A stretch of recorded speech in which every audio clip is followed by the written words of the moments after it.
Yun, dalawang stall yung pinag-usapan dito. Hindi ako yun ng 3 araw. Pag wala pa kayo pagbalik namin, pag wala kayong may papakita, mapipilitan ako kung 15 lang. Mesa. Magalaw. Dali na lang tayo. Dali tayong ano. Sila tatanggalin. Sana nga po napusa kayo nung wala pa kami. Kanina pa kami nag-ooperate. Saka hindi lang naman kami hindi. Dito mga kasama. Yan, kasama ngayon natin ang Iskog.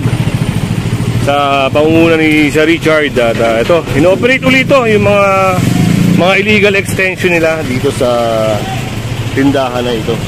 Ayun, kung mapapansin nyo, pinagtatanggal.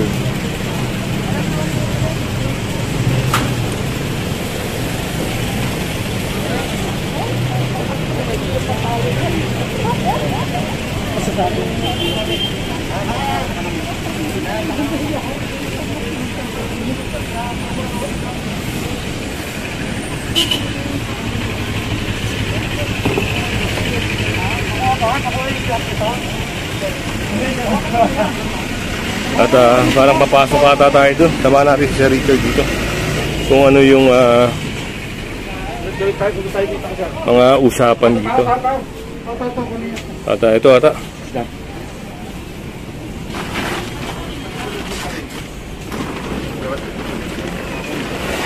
kahit nakatago yung kunin natin.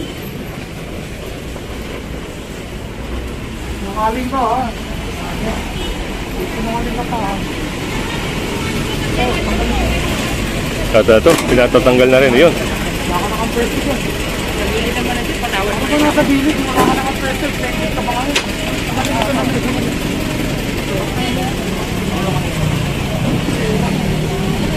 Yeah, sir, ito po na, sir. Hindi na pwede ako. Hindi naman kami nag-iintay sa sir. Kaya pa kami nag-ano, sir. At ito, sumobra na si Kuya Rito. Kaya pinapa-atras. Dahil yung bangketa ay kailangan daanan ng mga tao.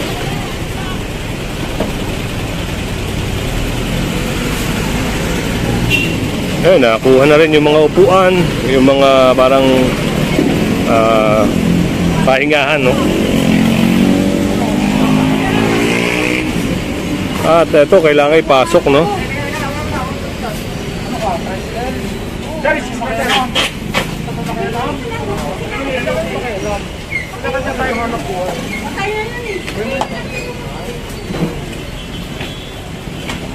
Kung mapapansin nyo, yung kala nila rito ay nilabas na nila.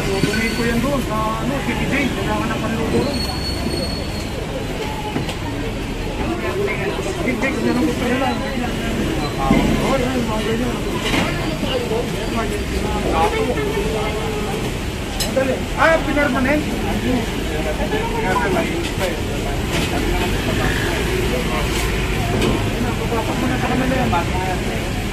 At ayun, papasok nga nila yung mesa.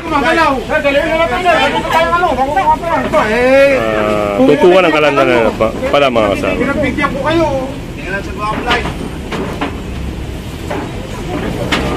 Picture ako na yan, kasama ka na. Dala ka naman kinumpista ko, yan lang.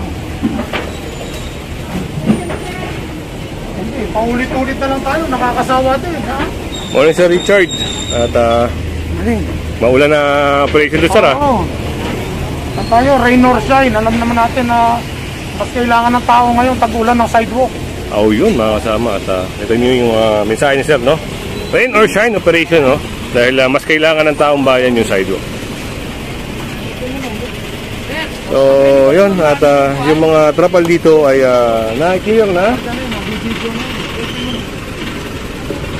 So, sunod lang tayo sa team ni sir, no? At siyempre sa task force. At yun, yung alam na natin, bangketa, siyempre, no, nakaharang. Yan, sasakyan.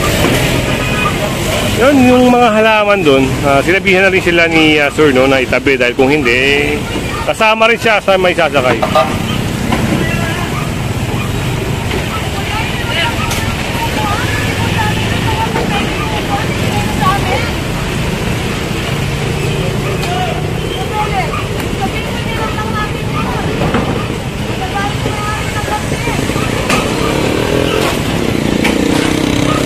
At yun, tinuluyan ng wasakin nga ito. Tinanggal na yung mga payong.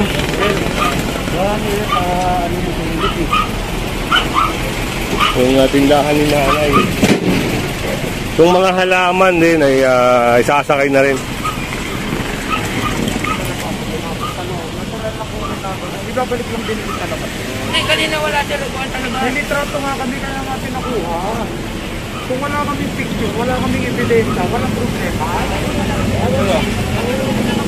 Ulit-ulit na kami dyan.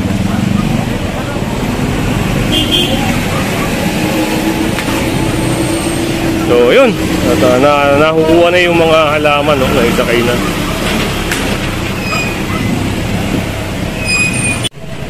Yun, at pinagsasakay na yung mga nakuha rito, no.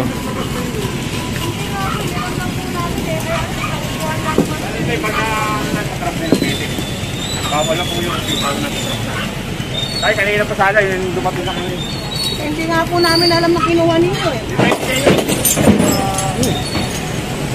Puto ko na ito.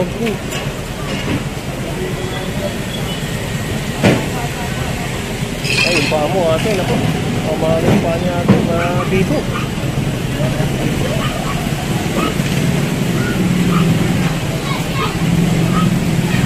At sunod na ron.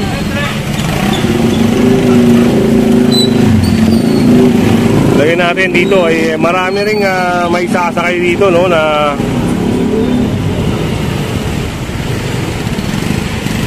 mga nasa kalsada na, mga nasa sidewalk. Gaya nito, yung mga nakahambalang na parking post, naisakay na rin mga kasama. At eto mga kasama, yung na-picturean ni Sir Richard, no, yung isang lamesa na nasa bubungan.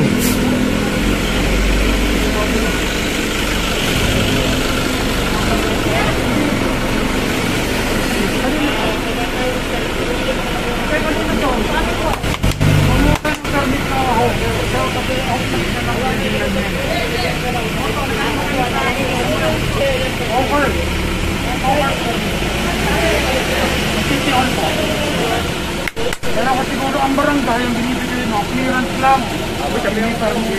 Clearance. Ay, may akit tayo. Angkat ka lang. Bigyan namin kayo ng mga araw, ha? Nakarin mo, ha? So ito, binigyan ni Sir Richard ng ilang araw para ayusin yung hawkers permit nila. Tawag dito, patito, ha? Kuha nyo, dalawa yan. Yun, dalawang stall yung pinag-usapan dito. Bigyan ko yun ng 3 araw. Pag wala pa kayo pagbalik namin, pag wala kayong may papakita, mapipilitan na akong confiscate lahat yan, ha? So, ngayon, kung 3 araw, yun, wala pa. 3 araw. Hindi pa kayo na-aprobahan, pasok nyo muna, pakiusap lang, ha? Iligpit nyo na muna.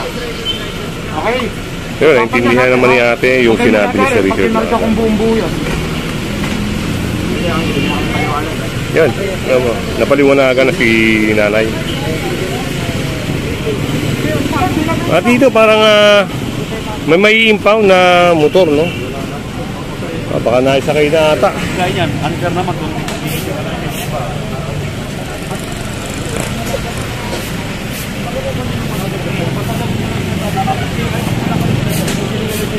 Tignan natin, baka nandito yung na-impound. Sir, ito yung ano? Yung sa babae? Yung doon? Ito yung na-impound. Ito, itong tricycle? Bakit sir? Walang ano? Walang lisensya. Ito mga kasama, wala palang lisensya yung driver nitong tricycle na ito. Kaya yun, na-impound. At si Sir Pabor ang nag-ticket sa kanya. Dito mga kasama, may mga pag-uusap. Ayun, natikita na pala. Natikita na pala itong parang paint shop na ito. At parang environmental na magiging problema kasi kita nyo, ayan na dito na nila minsan natatapon yung pintura. Ayan, papakita ko lang na. So yung mga ganito pag natitikitan 1,000 po ata yung magiging penalty nila. Si Sir Julius na yung magtitikit po.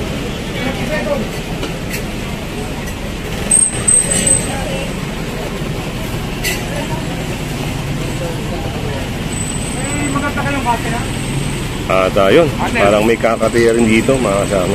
Sunod lang tayo. Napansin ni Sir Richard na may parang paglabag dito. Yung trapal, tanggalin nyo yung trapal. Yun, at ito nyo. Pawasakin na rin itong trapal na to. Pagtalikod natin, nilalawit lang nila rito yan. Okay, yun sir, tama no. Kaya yun, parang tatanggalin na rin mga kasama. Luloko lang tayo yan.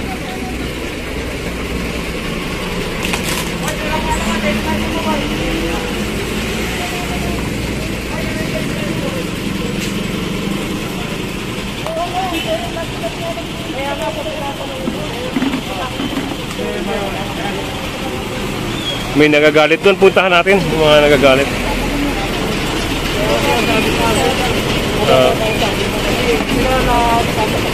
Si Kuya parang bigla nagalit, no? Kaya pinuntahan lang natin.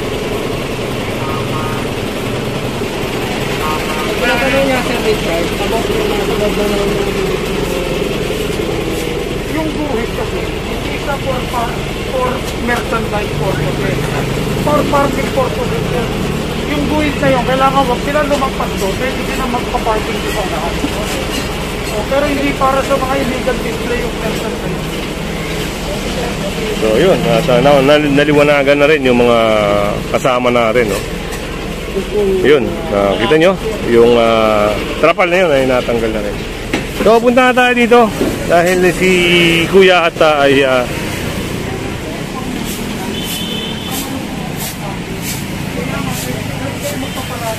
Huwag lang lalagpas dito sa dilaw na to. Pero hindi ito para sa merchandise. Ang paninda kailangan ng building line na ba? Kaya nga pinakukuha ko kayo ng permit. Kung ito, pasok sa easement ninyo, bibigyan kayo ng permit. Kung hindi, sabi ko nga sa inyo, ipasok nito. Kasi tingnan nyo, nagbabaw na kayo ng kawad ng kuryente. Sabihin nyo sa akin kung nasa titulo nyo pa yan. Hindi po. Kaya nga, ibig sabihin, kung nasa titulo nyo pa yan, kayo na may-ari ng Meralco.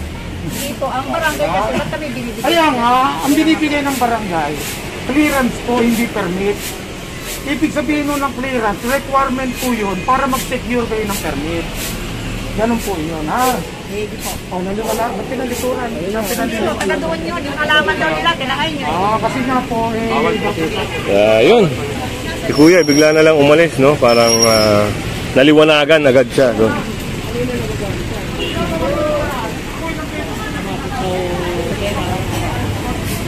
Ayun, natikitan na rin si Kuya.